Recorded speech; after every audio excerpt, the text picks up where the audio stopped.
रूपापुर गांव में मंगलू नाम का एक धोबी रहा करता था। स्वभाव से वह काफी सीधा साधा था और इसी का लोग फायदा उठाकर अक्सर उसे बेवकूफ बनाते रहते थे।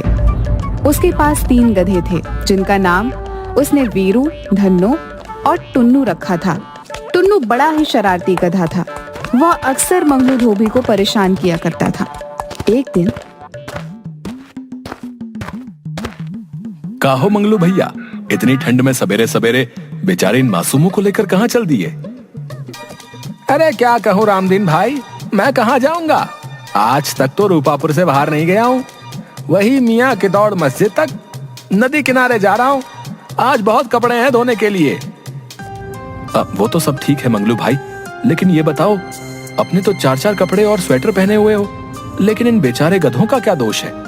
इन्हें तुम इतना सवेरे ठंड में नदी किनारे क्यों ले जा रहे हो भाई? ये अगर नहीं जाएंगे तो मेरा काम कैसे होगा? उतना कपड़ा मैं कैसे धोकर लाऊंगा? परंतु हाँ, तुमने अच्छा सुझाव दिया है। मैं कल ही शीला से बोलूंगा कि इन सभी के लिए स्वेटर बुन दे, ताकि ये लोग और अच्छे से काम कर सकें। अरे मालिक, ये आपको बेवकूफ बना रहा है। हम गधों को ठंड नहीं लगती, आपको गधा बना रहा है मालिक। अरे टुन्नू, तू भी क्या गधे जैसी बातें कर रहा है? अपने आप को बेवकूफ साबित कर रहा है। बोल कि गधा नहीं, मालिक आपको उल्लू बना रहा है। सही जा रहे हो दोस्त, बिल्कुल सही जा रहे हो। एक गधा दूसरे गधे को गधा बना रहा है। अरे वीरू, तुम भी तो अपने आप को गधा ही साबित करने पर तुले हो। गधे जैसी बात करने की जगह उल्लू जैसी बात कर रहे हो। इस तरह तीनों गधे वीरू, धन्नो और टुन्नू आपस में बात करते हुए नदी किनारे पहुंच जाते हैं। मंगलू उनके पीठ पर से कपड़े उतारकर एक एक कर धोने लगता है। साधु बहुत देर तक देखता है कि मंगलू तन मन से इतनी ठंडी में मेहनत कर रहा है। उसका काम और लगन देख साधु प्रसन्न हो जाता है। इतनी सुबह सुबह जब लोग इस ठंड में घर में कंबलों में दुबके पड़े हैं, तुम यहाँ नदी किनारे पानी में कपड़े धो रहे हो। क्या तुम्हें ठंड नहीं लगती? लगती है ना महाराज, ठंड तो हमें भी लगती है, लेकिन क्या करें, इतने कपड़े हैं कि धोते धोते 12 बज जाएंगे, इसलिए सुबह ही कपड़े धोने निकल लिए। तुम्हारी अपने काम के प्रति मेहनत और लगन देखकर मैं बहुत प्रसन्न हुआ। तुम कोई भी एक वरदान मांगो, तुम्हारी वो इच्छा मैं पूरी करूंगा। महाराज, मुझे लोग कहते हैं कि मैं बेवकूफ हूँ। अगर मैं आपसे वर मांग लिया तो मेरी पत्नी नाराज हो जाएगी, इसलिए मैं पत्नी से पूछकर ही वर मांगूंगा। ठीक है, तुम्हारा ये वरदान मुझ पर उधार रहा। तुम जब चाहो मुझे याद करके मुझसे वरदान मांग सकते हो। इतना कहकर साधु वहां से चला गया। मंगलू धोबी अपने काम में लग गया। सारे कपड़े धोने के बाद मंगलू अपने तीनों गधों के पीठ पर कपड़ा लादकर अपने घर पहुंच जाता है। शीला, अरे ओ शीला, अरे कहाँ गई? लो, मैं सारा कपड़ा धोकर ले आया हूँ, इसे मैदान में फैलाकर सुखा दो। हाँ हाँ आई। दिन रात गधे जैसा खटते रहती हूँ, फिर भी मन लायक खाना तक नसीब नहीं होता। ऊपर से तुम्हारे जैसा बेवकूफ पति भगवान ने दे दिया है। देखा धन्नो, मालकिन हम लोगों की बड़ाई कर रही है। बोल रही है कि गधा जैसा खटती है, यानी हम लोग बहुत काम करते हैं। हाँ, कभी कभी भुलाए हुए गधे जैसा मार भी पड़ता है। गधे जैसा खटने से याद आया, रामदीन भाई कह रहे थे कि इन तीनों को ठंड में स्वेटर बनवा देने के लिए। बेचारे कितने खटते हैं। मैं ऊन ला दिया हूँ, तुम इनके लिए स्वेटर बुन दो। हे भगवान, मैं आपका क्या बिगाड़ी थी जो इतना बेवकूफ पति मुझे ही दे दिए। आज तक किसी गधे को तुमने स्वेटर पहने देखा है? और तरीके, मुझे तो ये ध्यान में ही नहीं आया। दुकानदार मुझे बोल ही रहा था कि ऊन तो ले जा रहे हो इन गधों के लिए, लेकिन मैं वापस नहीं करूंगा, सोच समझ कर लो। मैं तो उसी समय मालिक से बोल रहा था मालकिन कि रामदीन आपको बेवकूफ बना रहा है, लेकिन मालिक हम गधों की भाषा समझ ही नहीं पाते। ऊपर से ढेंचू ढेंचू करने पर मुझे 2 डंडे भी मार दिए। अबे टुन्नू, ज्यादा मत बोल, हम गधों की भाषा मालकिन भी नहीं समझती। ज्यादा ढेंचू ढेंचू मत कर, नहीं तो मालकिन अभी सनकी हुई है, सारी कसर तुम्हीं पर उतार देंगी। अरे इस पर गुस्सा उतारे तब तो ठीक ही है, लेकिन इसके चलते हम बेकसूर भी मारे जाएंगे। सब खड़े खड़े मुंह क्या देख रहे हो? जल्दी जाओ और दुकानदार से ऊन वापस कर पैसे लेकर आओ। अगर तुम आज पैसे लेकर नहीं आए तो तुम्हारी खैर नहीं। मंगलू धोबी उल्टे पैर वापस बाजार जाता है। भैया ये ऊन वापस कर दो और मुझे मेरे पैसे लौटा दो। गधों को ठंड थोड़े ही लगती है। देखो भैया, मैं तुमसे पहले ही कह रहा था कि सोच समझ के ऊन लो, ये वापस नहीं होगा। लेकिन तुमने माना नहीं और बोले कि हमें ऊन दे दो, इसलिए अब मैं इसे नहीं लौटाऊंगा।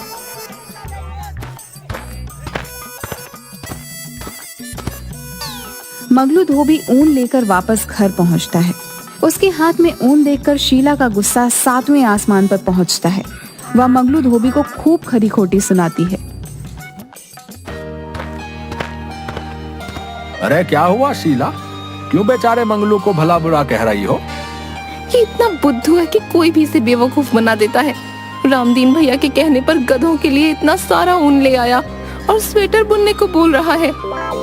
वैसे 4 गधों के लिए ऊन थोड़ा कम है। पर हमारे पास तो 3 ही गधे हैं। अच्छा, गांव के सभी लोग इसको गधा बनाते हैं और तू अभी भी इसे आदमी ही मान रही है। ठीक है, चलता हूँ। वैसे इस गधे से 3 गधे ज्यादा स्मार्ट हैं।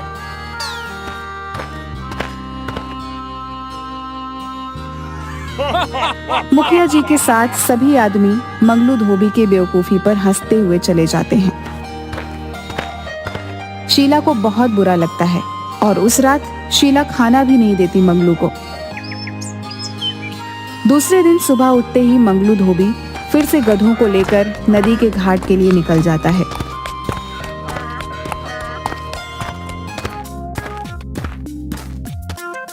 क्यों भाई, गधों को स्वेटर नहीं पहनाया है क्या? क्यों सवेरे सवेरे मजाक उड़ा रहे हो भैया? वैसे ही कल तुमने ऊन नहीं लौटाया, इस कारण मुझे रात में खाना तक नसीब नहीं हुआ। ऐसे ही मेरा मन खराब है। इन गधों के चलते मैं हमेशा सबसे सुनता रहता हूँ। देख रहे हो ना वीरू भैया, मालिक अपना दोष हम गधों पर लाद रहे हैं। क्या करोगे टुन्नू, हम गधों की किस्मत में गधों जैसा ही जीना और गधों जैसा ही मरना लिखा है। देखो मंगलू भाई, मैं एक सुझाव दे रहा हूँ, अगर ठीक लगे तो कर लो, नहीं तो इन गधों के जैसे जिंदगी भर जीना पड़ेगा। हाँ भैया बताओ ना, हम भी इस गधे जैसी जिंदगी से तंग आ गए हैं। दिन भर काम करो, शाम को जाकर बीवी से डांट सुनो, बस यही जिंदगी रह गई है। तो सुनो, इन गधों को बेचकर एक बड़ा सा वॉशिंग मशीन ले आओ। उसमें तुम्हें कपड़ों को धोने में मेहनत भी नहीं पड़ेगी और ना ही सुखाने में, बल्कि जो टाइम मिलेगा उसमें तुम दूसरे काम भी कर सकते हो। कब तक बेवकूफ बने रहोगे? होशियार बनो, होशियार, समझे? बात तो पता है कि कह रहे हो भैया, मैं आज ही इन्हें बेचकर शहर से वॉशिंग मशीन लेकर आता हूँ। वैसे भी काम करते करते अब मैं थक चुका हूँ। वीरू भैया, कह दो इनसे हमें बेचने की कोशिश ना करें। मैं दुलत्ती उलत्ती मार दूंगा तो फिर ना कहना। अरे अरे अरे, गुस्सा नहीं करते टुन्नू भाई, अब मालिक जो चाहे वो कर सकता है। हो सकता है हम लोगों को इससे भी अच्छा मालिक मिले। अब ये तो उनकी मर्जी है, हम लोग तो गुलाम हैं। यहाँ भी काम करना है और वहां भी काम करना है। इतना गुस्सा अच्छा नहीं। बात तो तुम ठीक कह रहे हो वीरू भैया, लेकिन हमें चिंता इस बात की है कि हमारे मालिक बेवकूफ हैं, जल्दी दूसरों की बातों में आ जाते हैं, आगे पीछे सोचते नहीं। अगर वॉशिंग मशीन लेंगे तो गांव में बिजली है तो नहीं, फिर उसे चलाएंगे कैसे?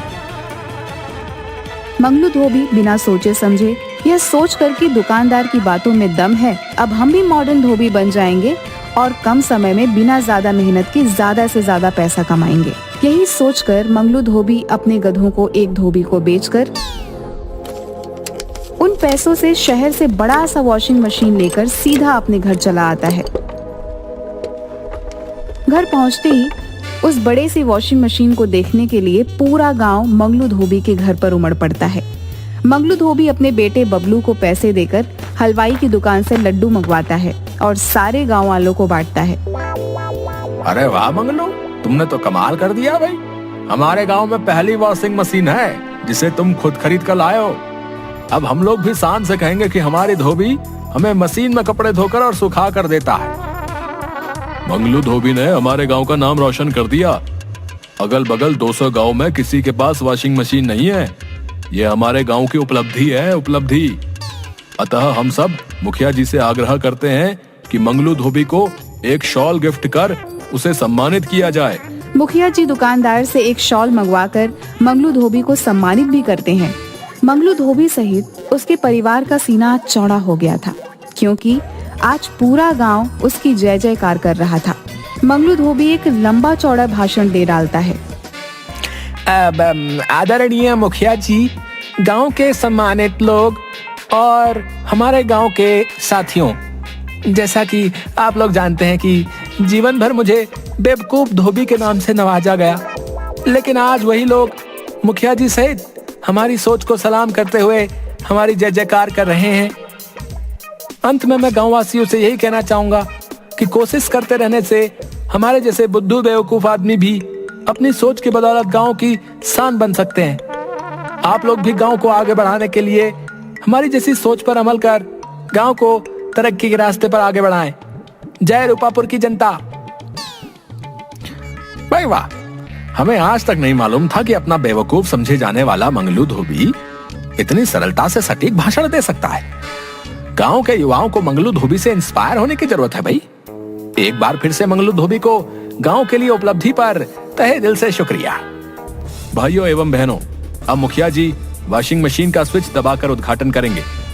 कृपया आप लोग जोरदार तालियों से मंगलू धोबी की इस उपलब्धि का स्वागत करें। ला भाई, एक नारियल पहले फोड़ दूं, उसके बाद स्विच ऑन कर वॉशिंग मशीन चलाएंगे। 1 मिनट रुक जाइए मुखिया जी। हम सब वॉशिंग मशीन गांव में आने की खुशी में ये भूल गए कि हमारे गांव में तो बिजली अभी आई ही नहीं है, तो फिर वॉशिंग मशीन चलेगी कैसे? अभी तक जो मुखिया जी और गांव वाले मंगलू धोबी को जो सर आंखों पर उठाए हुए थे, अब उसे महाबेवकूफ बुद्धू न जाने क्या क्या उपाधि देकर उसे भला बुरा भी कहने लगे। शीला खटिया पर बैठी सर को पकड़े अपनी पति की बेवकूफी पर उसी को कोस रही थी। भाई, गधा जब घोड़ा बनने की कोशिश करता है तब ऐसे ही सब लोगों के ताने सुनने पड़ते हैं, समझे? मंगलू भाई, एक सुझाव और मान लो, गांव में बिजली ला दो। मंगलू भाई, संभल कर, ये मजाक कर रहा है। क्या हुआ शीला, तुम सर पकड़कर क्यों बैठी हो? जिस घर में 4-4 गधे हों, उस घर की मालकिन की स्थिति समझी जा सकती है। 4 नहीं 5 गधे, क्योंकि गधे की बीवी भी गधी ही होती है। सभी गांव वाले हंसने लगते हैं। गांव वालों के ताने से बचने के लिए मंगलू धोबी पूरे परिवार के साथ नदी किनारे जाकर उदास बैठा रहता है। तभी वहाँ पर वही साधु आता है जिसने कहा हुआ रहता है कि तुम्हारा एक वरदान मेरे पास उधार है। क्या हुआ बालक? इस तरह एकांत में सपरिवार उदास बैठने का कारण जान सकता हूँ क्या? महात्मा साधु जी, कृपया हमें वर दें कि किसी तरह से मेरा वॉशिंग मशीन चलने लगे। ये लो बच्चा त्रिशूल, इसे मशीन में लगा देना। ये सूर्य, तारों और ग्रहों से एनर्जी लेकर वॉशिंग मशीन चलाएगा। जा बच्चा, कल्याण हो जाएगा, जा। मंगलू धोबी की इच्छा के अनुसार साधु वर देकर चला जाता है। गांव लौटकर मंगलू वॉशिंग मशीन में त्रिशूल फिट कर देता है और स्विच ऑन करता है। वॉशिंग मशीन चलने लगती है। उसकी आवाज सुन गांव के लोग इकट्ठे हो जाते हैं। भाई मंगलू, मुझे माफ कर दो। तुमने वॉशिंग मशीन चलाकर सचमुच साबित कर दिया कि गधे तो हम मजाक उड़ाने वाले रह गए। तुम तो घोड़ा बन हमसे कहीं आगे निकल गए भैया। मंगलू, हम आज सचमुच शर्मिंदा हैं। तुम हम लोगों से कहीं अधिक होशियार हो। आज मंगलू और उसके परिवार ने साबित कर दिया कि ये हमारे गांव के रत्न है, रत्न। मैं तो यूं ही नेता हूँ। गांव के असली नेतृत्व करने वाला नेता तो हमारा मंगलू है। मंगलू धोबी का अब गांव में रौब हो जाता है। वो जहाँ जाता है सेलिब्रिटी की तरह उसका स्वागत होता है। अगल बगल के गांव में उसकी स्पीच सुनने के लिए हजारों की भीड़ लग जाती है। अब गांव के साथ साथ नजदीक गांव के कई रईस परिवार उसके ग्राहक हो जाते हैं और मशीन से धुला कपड़ा पहनने में शान महसूस करने लगते हैं। धीरे धीरे मंगलू धोबी अमीर हो जाता है। दूसरे गांव के शातिर चोर खिरजू और बिरजू एक दिन मंगलू की वॉशिंग मशीन चोरी कर लेते हैं। दूसरे दिन गांव में हाहाकार मच जाता है। गांव की शान वॉशिंग मशीन की चोरी हो गई थी। कुछ महीनों में फिर से मंगलू के परिवार की स्थिति पहले जैसी हो जाती है। खिरजू, हमने मशीन तो चोरी कर ली, पर ये चलेगा कैसे? साला, हम लोग 3 महीने से इसे चलाने की कोशिश कर रहे हैं। त्रिशूल को लगता है घुमाना पड़ेगा। रुको, आज मशीन हम चला कर रहेंगे। जैसे ही त्रिशूल खिरजू घुमाता है, वॉशिंग मशीन का ढक्कन ओपन हो जाता है। और खिरजू एवं बिरजू दोनों को अंदर खींच लेता है और उन्हें गोल गोल घुमाना शुरू कर देता है। अरे बाप रे, अरे कोई बचाओ हमें, अरे अरे उल्टी हो रही है, अरे चक्कर आ रहा है, अरे कोई तो रोको इस मशीन को। अब हम चोरी कभी नहीं करेंगे, बचाओ। खिरजू तू मुझे दुलत्ती क्यों मार रहा है? अरे मैं क्यों मारूंगा, अरे हमें तो उत्तर दक्षिण पूरब पश्चिम सब एक लग रहा भैया। अरे बस करो मशीन देवता, अरे मैं तुम्हें मंगलू धोबी के यहाँ खुद लेकर जाकर रख दूंगा। अबे बिरजू तू भी कुछ बोलेगा या सिर्फ मैं ही माफी मांगता रहूं? हाँ मशीन देवता, हम दोनों मंगलू धोबी से नाक रगड़ कर माफी मांगेंगे। चोरी तो दूर, अपना सामान भी 4 बार सोच कर छुएंगे। तभी एकाएक वॉशिंग मशीन रुक जाती है। खिरजू और बिरजू दोनों इलाज कराने के बाद तुरंत मंगलू के घर वॉशिंग मशीन लेकर पहुंचते हैं और उनसे माफी मांगते हैं। दोनों को पुलिस ले जाती है। गांव में फिर से बाहर आ जाती है। मंगलू धोबी की स्थिति फिर से अच्छी हो जाती है, लेकिन और धोबियों की हालत खराब हो जाती है। मंगलू को ये अच्छा भी नहीं लग रहा था। एक दिन फिर वह नदी किनारे से गुजर रहा था कि वही साधु फिर से उसे मिलता है। कैसे हो बच्चा? आपके कृपा से सब अच्छा चल रहा है बाबा, लेकिन अगर हमारी तरह सबका अच्छा होता तो बहुत अच्छा होता। तुम कहना क्या चाहते हो? किसी तरह हमारे गांव में भी बिजली आ जाती तो अच्छा रहता। मैं जानता हूं बच्चा, तुम्हारे जैसा सबके बारे में अच्छा सोचने वाले की ही संसार को जरूरत है। जाओ बच्चा, कल्याण हो। गांव पहुंचने पर उसी समय राजधानी से कुछ इंजीनियर मुखिया जी के पास आते हैं और बताते हैं कि मुख्यमंत्री ने इस गांव को 1 सप्ताह के अंदर बिजली पहुंचाने का आदेश दिया है। 1 सप्ताह के अंदर पूरे गांव में बिजली के खंभे लग जाते हैं और मुख्यमंत्री खुद उस गांव में आकर बिजली का उद्घाटन मंगलू धोबी की वॉशिंग मशीन को चलाकर करते हैं। अब बेवकूफ मंगलू धोबी पूरे गांव का शान बन जाता है